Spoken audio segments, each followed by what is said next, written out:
الرجیم بسم اللہ الرحمن الرحیم۔ دعائے عہد۔ امام جعفر صادق علیہ السلام سے نقل ہوا کہ جو شخص 40 روز ہر صبح اس دعائے عہد کو پڑھے تو وہ امام عصر علیہ السلام کے مددگاروں میں سے ہوگا، اور اگر وہ ظہور سے پہلے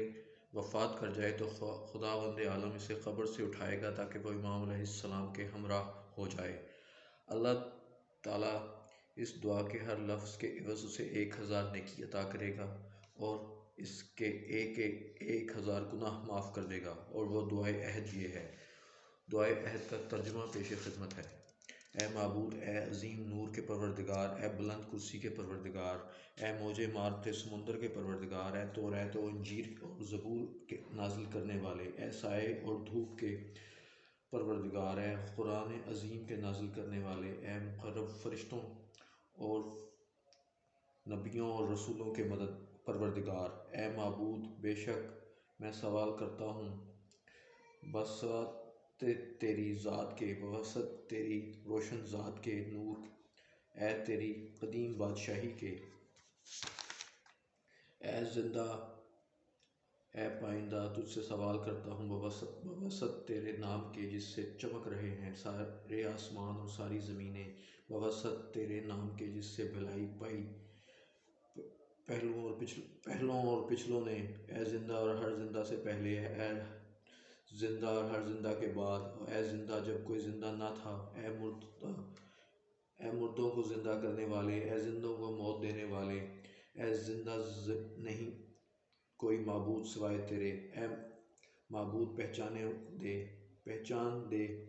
ہمارے مولا امام ہادی مہدی کو، تیرے حکم سے قائم ہے، خدا کی رحمتیں ان پر اور ان کے پاک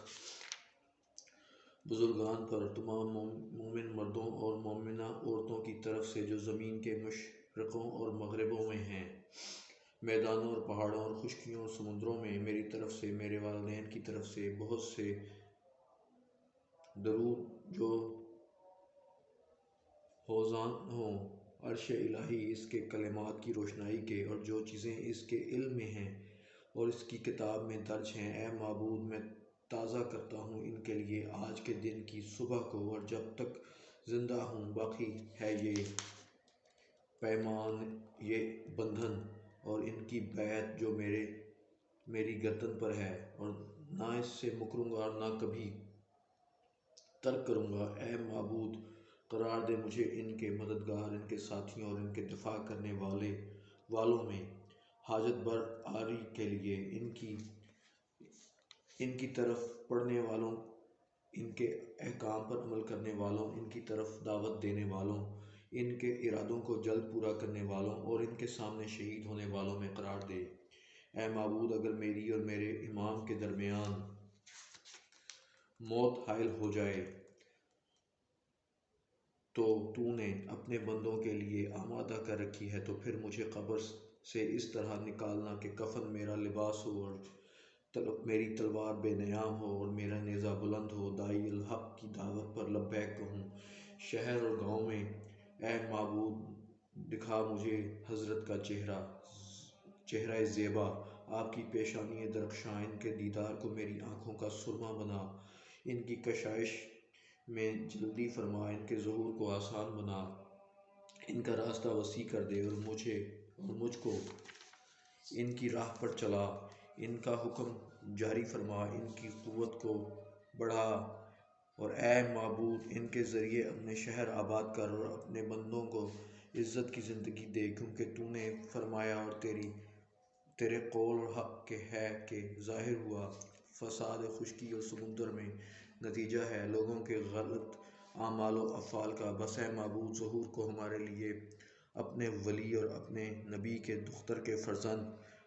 کا، جن کا نام تیرے رسول کے نام پر ہے، یہاں تک کہ وہ باطل کا نام و نشان مٹا ڈالیں، حق کو حق کہیں اور اسے قائم کریں۔ اے معبود، قرار دے ان کو اپنے مظلوم بندوں کے لیے جائے پناہ اور ان کے مددگار،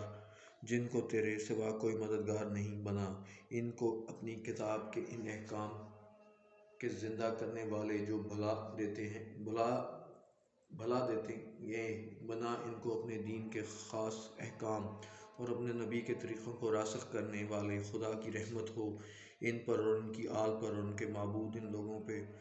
رکھ جو ان کو تو نے ظالموں کے حوالے سے بچایا ہے۔ معبود خوشنود کر اپنے نبی محمد صلی اللہ علیہ وآلہ وسلم کو اور ان کے دیدار سے،